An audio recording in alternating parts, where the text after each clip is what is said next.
Majan wa.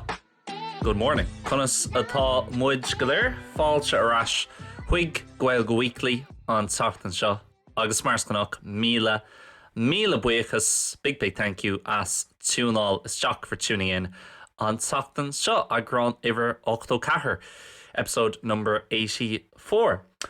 Hope the week is going well. Tá sulagam gohfuil an teachtain ag dul goma agus gohfuil gachrod goma libse with you guys. An teachtain seo tá topic áirithe, specific topic piocha amach agamsa. Tá mar dúirt mé beidir seachtain ó hin nó gá cheachtain ó hin, cúpla mí ó hin bhí mé ag strackled. I was struggling chun seach sús le topicí agus téimi don fud to come up with kind of themes and ideas and topics for the podcast. Ach an ish tá lista more mílte a really big. Tá lista mór, tá lista fada agam le smuintí difriúla agus téimi difriúla le haid an podcréile. So ag tnú go mór, really looking forward to ag dul tríd na topicí sin ag 2025 agus tá sé ag éirí níos fuide an tám fad. Agus bhí mé ag éirí láirt beginning faoi nostalgia. Tás agam gnearna mé agrán bháin nostalgia beidir blian ó hin nó gá bblian ó hin. Ach ba mé láirt faoi I mód nó I slí beginning difriúil, well, anna difriúil inneo ná an episode sin ceapan just go raibh mé ag láirt faoin PlayStation 1 agus rudí cosú le sin nó, the early 2000s agus the late 90s dearan an néchantí an episode sin. Ach neo ba mé ag láirt níos mó faoi nostalgia go generalta in generally agus an bhfuil sé tábhachtach na smuintí a bhaineann le nostalgia dumsa, the kind of thoughts that are related or to do with nostalgia for me, and will say don sharek, is it dangerous, agus mar sinja, and so on. But firstly, ach dús, harla rud éigean simúl riv a thosaigh mé an leagan umlán an Gnáthleagan in fudcréile inneo. Before I started the kind of normal, or I never know what to say, the full version of the podcast inneo riv an leagan ní simplí a before obviously I did this more simpler version. Bhí mé ag lurg folklore.ie. Cad é an Gaeilge nostalgia? An bhfuil focan amháin nostalgia ar nó I ní úsáidtear ein focal as Gaeilge nostalgia, so no kind of word is used really in Irish for nostalgia, just dearan much nostalgia. Ach bhí mé explain an bhfuil untráil I folklore.ie. Is there an entry in folklore.ie le haid nostalgia? Agus bhí iontas an downer, mar nuair chuireann tú nostalgia isteach folklore.ie, tagann gá ocail aníos. So two words come up. Cua, C-U-M-H-A, so seans nach mai an focail sin ólas eilán daoine. A lot of people might not know that word. Agus weighness, beidir go mai an focail weighness ólas ag daoine. People might know the word weighness. Ach an dá cheann cílíonn siad, well, dar le folklore.ie, so according to folklore.ie, cílíonn siad nostalgia. Ach chomh maith le sin, cílíonn siad loneliness. Cílíonn sé, caiith mé iad a lurg anseo. I have to look them up again. Honna bheith cinse. Yeah. So cua, cílíonn sé grief, homesickness, nostalgia, regret, agus withdrawal symptoms. Freisin úsáidtear an focail sin tá alán unstrálíthe anseo, so sample sentence: absence, badly, dewy-eyed, to hanker for something, homesick, lonesome. Agus bhí iontas an downer. I was really surprised, mar ní bhíonn mise ag smuoin faoi nostalgia sa bhealach sin I mbealach diúltach is tóca. I don't think about nostalgia in that kind of sense, or in that way, in a negative way, I guess. Bhíonn mise ag gáin ag smuoin nostalgia. Cad é nostalgia? Tá sé sin nuair a bhíonn tú ag féacann siar nó ag smuoin siar, looking back or thinking back rudí 10 mbliain ó hin, 20 bliain ó hin, 30 bliain ó hin, agus gur na chuir sé sin cool, or tá rud éigean speisialta ag buint leis an rud, ag buint leis an smuoinmh kind of connected to the idea or thought. Marial gohfuil sé sean agus marial beidir nach bhfuil an rud sin a gin inneo. Ach ní bhíonn mé ag smuoinmh faoin diúltagas ag buint leis. I don't really think about the negativity connected to it. agus go mín méidir gra, like chuid mhór de nostalgia, big part of nostalgia sin, cad nachhfuil agin anish, what we don't have now, agus gúilmuid ag mothú go donna nachhfuil sé agin. You know, mar hampla, má tá mis ag smaoine faoi nostalgia agus an PlayStation 1, agus ag fáú níos agus ag imirt an PlayStation 1 beagganí. Bín mis ag smaoine faoi, you know, cake of cool agus a bhí an sounds, an fúm, nar doscail tú an PS1 sús. Muna bhfuil sé sin ar ólas agat if you don't know that. No, muna bhfuil athnagat ar an fúm. Teig YouTube agus tá an PS1 sounds a chuirteach agus cínte go joci sé a níos, I'm sure it will come up. Ach, ní bhíon méid smaoine like, tá sé go donna nach bhfuil sé sin agin in it's terrible that we don't have that today, you know. Nach bhfuil sé brónach go bhfuil sé sin caiilte agin that we've lost that. Ní bhíon méid smaoine faoi mar sin, just bíon méid smaoine nach bhfuil sé cool, nach bhfuil sé beaganín vintage agus old school an rud sin a bhí agin. Agus tá dríocht éigen ag buint leis. There's some sort of magic connected to it or to do with it. Ach ní bhíon mis ag smaoineh, you know, like féchar kick of donna agus atá rudaí sa lá tá nniuthán, look at how bad things are today. No, ní ar churbe, not at all. So bhí sé sin simú agus fiú an definition mBéarla a rís caithfidh mé all an seo ar on laptop ar an riomhar glúna, a sentimental longing or wistful affection for a period in the past. Agus similar sa synonyms in ní bhí mé in ann an focail sin a rá riomh mBéarla. Synonyms, ceapan? Like focail atá cosúil leis an focail eile. Wistfulness, regret, regretfulness, reminiscence, remembrance. So tá cúpla focail cosúil wistfulness agus regretfulness, homesickness a rís.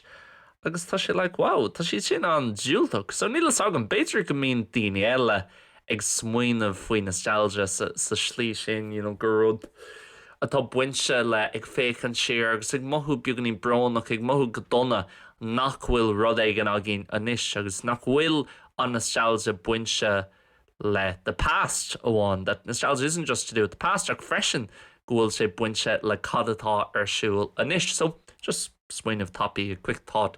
Ceapan, gra sé sin beaganín simú agus bhí iontas orm nar chortaí mé when I searched an term sin, that term ar folklore.ie ar maidin.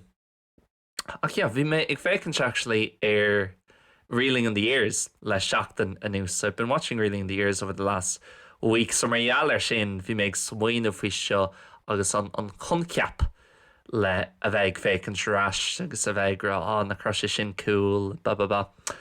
Agus tá sé simú aon duine nachhfuil aithne agah ar Reeling in the Years. Anyone who doesn't know Reeling in the Years, cad atá ar siú leis tá sé ancháúil in éireann ach nílach seasca fungéid sin éisteachta ag éisteacht in éireann. Only 60% of our listenership listens in Ireland, so tá mé cinse nachhfuil aithne ag an daoine ar Reeling in the Years. Agus fiú beidir a lán éireannig ní bhaid.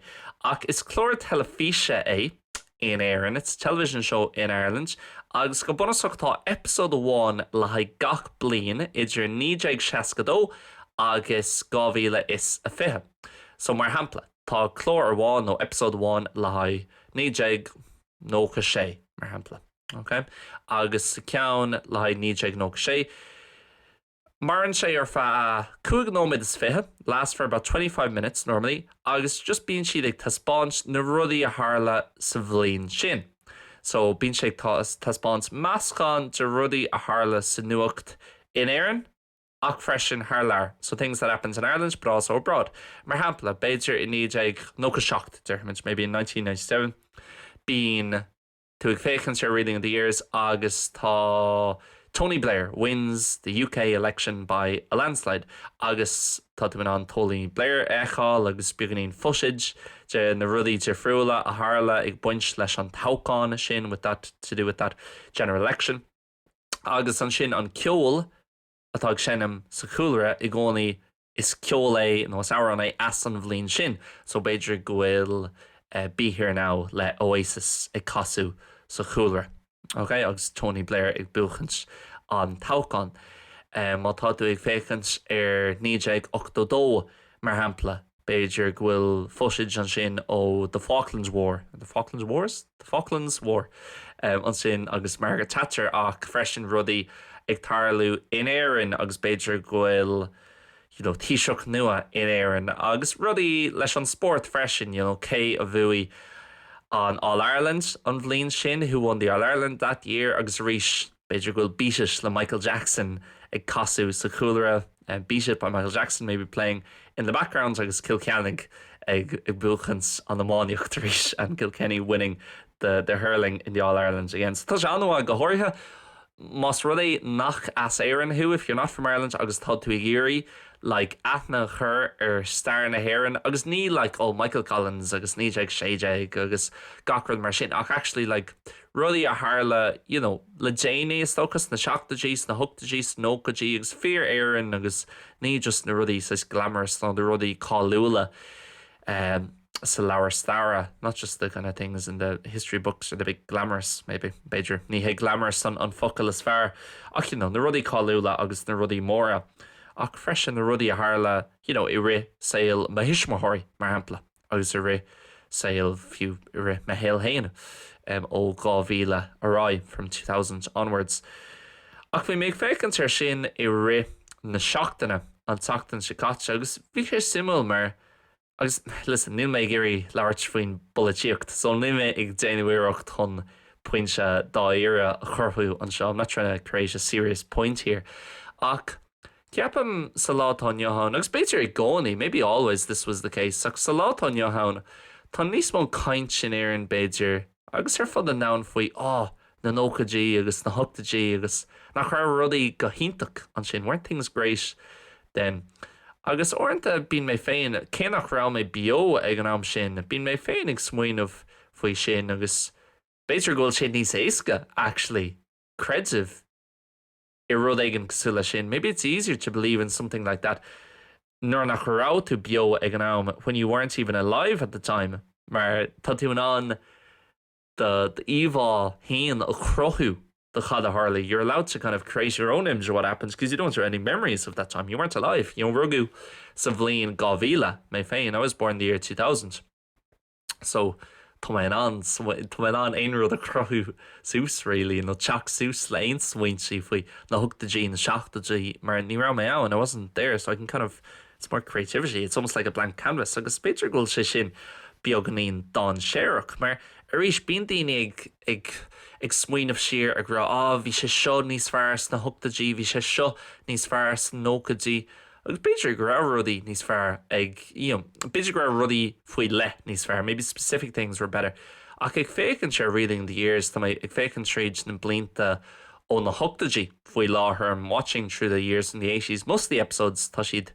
Sear and Ashka they're free YouTube actually ní gach episode agus an chuid is mó acu agus na cín nachhfuil YouTube tá mé cínte ghfuil siad Sear and Ashka áit ag an eile lína somewhere else online ach ag fécinn siar na thugtaidí mar hampla in éireann bhí sé grim mar deirtar I mBéarla it was grim as you say in English ní raibh sé go má churbin ó feictar dumsa éanos nach raibh sé go má ní raibh sé sábhailte bhí buama go háirithe I dúsgart éireann especially in Northern Ireland gachóir a dog tú an seach caithí tú a bheith smuoinmh you have to be thinking seans nach mai mé ag teacht arás I might not be coming back seans go mbeidh buamáil an sin in nua nó a méil feirste nó éonáit sa túsgart agus nó bhí cúpla buamáil freisin híos sa phoblacht there were a few bombings down in the Republic as well agus shootings agus mar sin armed robberies freisin bhí siad anna chotíanta ag an am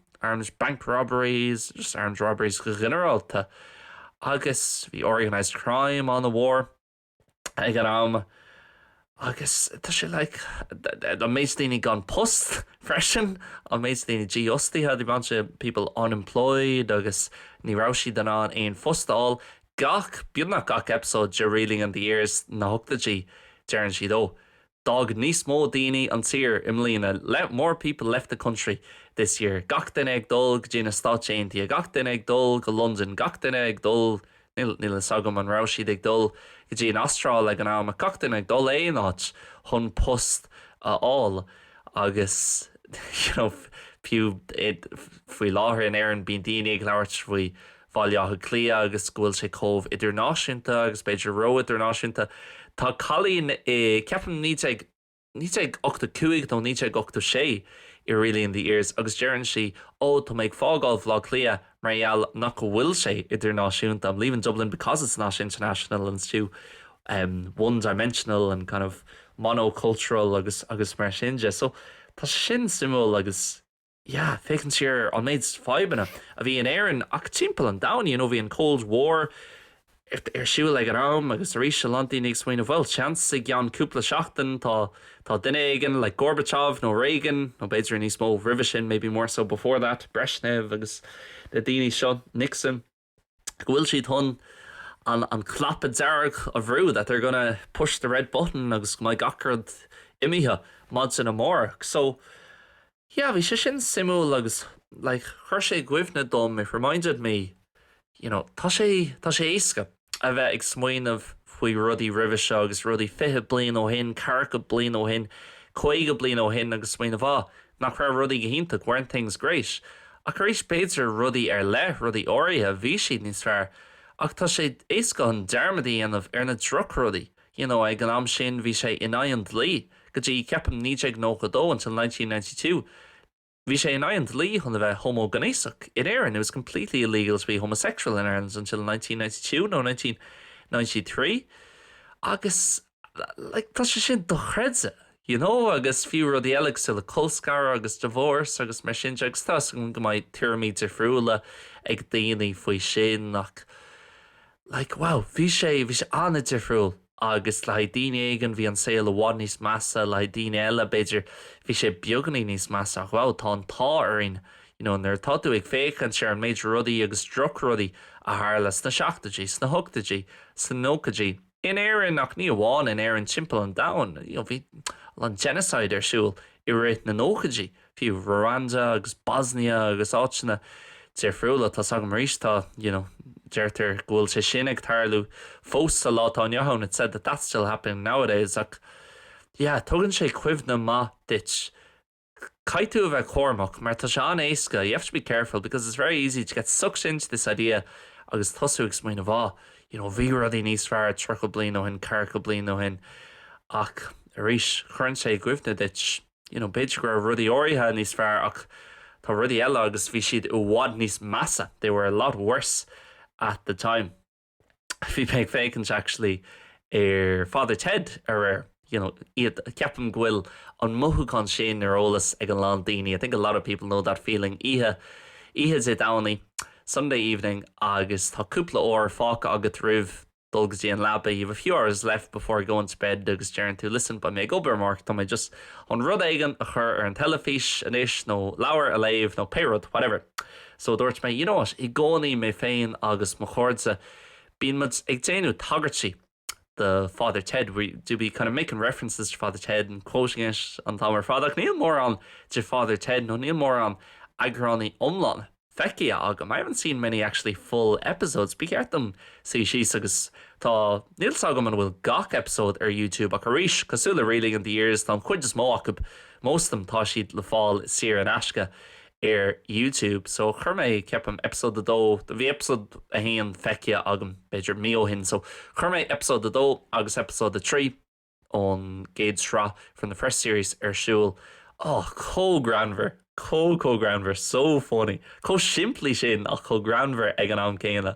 So simple but so funny at the same time. And made joke and it's your frill if you make vacants an gceann sin leis an the most boring priest in the world, Father Michael an tanam atá ar ceapan nó Father Stone na ruding níl sang cin tanam atá ar an sin bíonn sé san ospidéal agus tá ar Ted agus Dougal dulgdí an ospidéal leis agus an sin tagan an tathair is Jack agus an máthair agus tá an tathair go thomlan difriúil ón Mac. He's completely different from the son. He's way more excitable and good crack agus Arinas tá tú an dul ar YouTube agus an episode omlan eáil má táú ag éirí ach bhí méid swin of tá sé sin chuid gen nostalgia sin ar éis daoine ag fécinn siar grá os na nócadí in éir nach rá Italian 90 agus Father Ted agus bhí beidir gur beagnaí níos mó saoirseach daoine ní raibh méid sin rialacha in éireann. There weren't as many rules, you had a bit more freedom. Ach rís tá seán éasca an fécinn siar ar sin agus rá. Father Ted, bhí an tíir níos fearr. The country is better. Ach, 1 second, okay. Mas rud é gur sim agat I Roléigen cosúla sin. If you're interested in something like that, yeah, beidir gur sin níos fearr. Mar hampla, mas rud é nor hatan Father Ted leis. If it was the case leis, you didn't like Father Ted. Agus nach rá sim agat is an mainstream comedy sin. Well, ní rá aon rud eile ar siúl. Ní rá Network 1, Network 2. Tá cinse ní rá mór an réalaí eile maidir le gran agus comedy in terms of humour and comedy ní rá mór an eile ar siúl ar an dá chanáil sin on those two channels.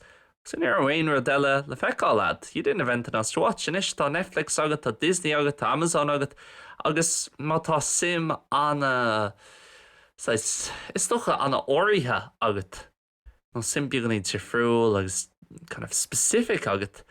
Tá méid sin rudaí le fáil ar YouTube agus ar Netflix agus tá sam ghfuil míbhantáistí le sin is disadvantages that beidir ghfuil an nummarcha ráha agén anis. Maybe we have too much choice now and people do be watching different things and can't talk about, everyone was watching this thing last night, so it's féidir linn labhairt faoin rud sin. So tá buntáistí agus míbhantáistí le gachrod mar a Jerem Gomininic an bud crail, as I often say on the podcast, there's advantages and disadvantages to everything. But, tá sé éasca chun just rá, bhí sé níos fearr ach, bhí gnéithe an sin ag buint leis their aspects to it agus bhí siad níos measa, they were worse as well. So, dumsa éireanos, tá sé simúil chun an smaoinmh sé agus a rís muna chaitheann tú mór an ama ag smaoinmh faoi cad a harla in our area. If you don't spend much time thinking about what actually happens in the bigger picture and the details of it in the summary, ceapan go bhfuil sé ró éasca an just bhí sé níos fearr agus tá, na feabhanna atá agén slátáine how the problems we have today, ní rá na feabhanna sin agén ach bhí feabhanna difriúla agén. Okay, beidir in éireann tá feabhanna agén inis leis an tíocht mar hampla the housing agus an chur sláinte, the health system. Ach, well, ar leid tá posta gach duine, ein duine tá géirí post aigen, tá post sin acu bar tá siad na an postáil agus na thugtaidí ní rá sé mar sin a churbh. It wasn't like that at all. In the 80s, no few definitely know hin, hartar Gaeilge Hainteag, Gaeilge Dóigh, bhí 5 ulwar agén le unemployment. So ní méid grá inrad maidir leis an bolaíocht. Tá ceapan le inrad rís leis an PlayStation 1 tá tú an nach rá sé níos fearr agus bhí na cluichí níos fearr. Come on, má tá tú $100 as agus na cluichí sin a imirt an éiste if you go back and play those games now. And will tú really chun leanúint are you really going to continue with them agus dearmadí anam fear na cluichí PS5 agus PS4. So yeah, I go the nostalgia agus ag smaoinmh faoi rudaí roimhe seo ceapan orintha go bíonn si garrod orintha bíonn siad níos fearr idir cheann ná mar bhí siad agus freisin tá sé an éasca chun dearmid aanamh ar na gnéithe níos diúltacha. It's very easy to forget the more negative aspects of something. Caithfear an chomhrumaíocht sin a bheith agat. You have to have that kind of balance, I suppose. Like mé féin ein duine a bhín ag éisteacht leis an podcréile Gomininic ba a is agah tá mise sais old school, rugus a bhlíon gábhíle mé ach is matlam gachra the anu ar fián agus pauper man tá mé an. I like doing everything pen and paper if I can agus de an ná ní chum an idirlín nó an Wi-Fi ar siúil ar my phone go dtí meán lei. I don't put on the internet or the Wi-Fi on my phone till midday agus it's even a bheith léamh, I love to be reading, agus is matlam rudaí anamh sa seanstíl. Ach ag an céine is even Spotify úsáid, tá Spotify géintach, tá sé bhád níos éasca, agus a bhád níos fearr ná a rís a bheith siúil timpeall a Walkman an nát. Tá sam ghfuil buntáistí ag buint le sin agus beidir ghfuil tú níos buíoch nar hagan Aron Egan their Seol. Maybe you're more grateful when a specific song comes on because you think, I didn't just select this song and skip to the good bit straight away. So tá buntáistí agus míbhantáistí le gachrad agus ceapan caithí an chomhrumaíocht sin a bheith agat agus caithí tú cuimhne I gcónaí gohfuil maithas agus solchas ag buint le gachra. There's always good and bad to everything. So I know I sound more and more like a priest every week now on Gaeilge Weekly gach seachtain tá cuma cosúla sagart beidir Gaeilge Weekly ag tuairt sermon bul réine ach níl anach mo chuid tíirmí really agus ní mé ag irí aon rud a hógáil in the era. I don't want to really take anything in too much kind of serious this year in the show. Just like, smatlam a bheith ag labhairt faoi my chuid tíirmí agus mo smuoin si faoi rudí difriúla about my different thoughts and opinions on different things, but it's only a bit of fun. Ní leanach písa spree más rud é go bhfuil spuintí beagnaíonn difriúla agatsa if it's the case you've a bit different thoughts. I'm not steadfast really in my opinions on many things. They may ceann dána maidir leis na tíirmí seo. Ach yeah, sin é caiid tá mé géirí an chuid eile de reeling of the years. Ceapan go bhfuil gach ceann feiceágam ribh seo. I think I've seen everyone from the 80s onwards at least before now. Ach tá mé géirí lean an tráid tá mé ar 988 anis, so beidir níos déanaí feice mé ar 989 agus 989. Ceapam go róí rudí beagnaí níos fearr in éireann I rinne nócatí. I think things will get a bit better in Ireland throughout the 90s. Ach a rís beidir gur sin an nostalgia. A rís, ní ra mé féin bio, so a gcónaí bíon daoine ag rá le mó bhí na nócatí go hintach ach seans go mbeidh mé ag fécinn dear reeling in the years 94, 95 agus dearhí mé, sure bhí sé seo go donna. This was horrible like. Ach aréanos sin é sin chuid de maturmi ach freisin fád ted tá mé géirí mar a rís moillim beagnaíonn chiúntaach. I feel a bit guilty nach bhfuil gach episóid de Father Ted feiceágam. Tá an clips de friúla agus I hear you're racist now, father, agus this sheep is small, that one's far away, or that cow is small, that one's far away. Ach níl mór an episód omlána feiceágam agus tá sé cógranmhar agus éasca on fécinn sé. It's so easy to watch fresh, and so tá mé géirí níl annach 5 episód na beidir níos lú. Ní raach 3 sra ceapan de Father Ted. There are only 3 series to Father Ted, I think, so tá mé géirí gach episód cháil agus fécinn ar gach episód I mé fiabhar agus mí mórt a beidir nuair atá mé creitne leis an obair gachíthe chur mé episód nua ar siúl. So yeah, sin é gur míle maithí, guys. Big thank you. Tá mé lán sásta an a bheith ras le Gaeilge Weekly I gábhid féice agus really ag buint taitnamh as na episódaí a dhéanamh a rís. Really enjoying doing the episodes again. So yeah, le cúna J by Minch in an leanúint mar show will be able to continue on like this éire na bliana throughout the year. Má tá tú I géirí a bheith I dagháilin, no, má tá tú I géirí aon tuairimí nó smuointí ó thuirt ar an topic seo. If you want to give any thoughts or ideas or opinions on this topic, tá tú an tráchtrucht a ágáil an seo ar Spotify. You can leave a comment here on Spotify. Má tá tú ag éisteacht ar Spotify. Tá tú an tráchtrucht a ágáil ar Patreon. An Patreon má tá tú ag éisteacht an sin. No teachtrucht a ríomhphost a chur chugainn ar liam.learnirishonline@gmail.com. No DM, no teachtrucht díreach. Teachtrucht díreach, yeah. TD as Gaeilge, TD a chur chugainn Instagram. Fresh and Learn Irish Online Instagram. So, sin é, guys, gur míle maithí as éisteacht an teachtain seo le ró leat an teachtain seogan. Míle buchas slán agus bannacht.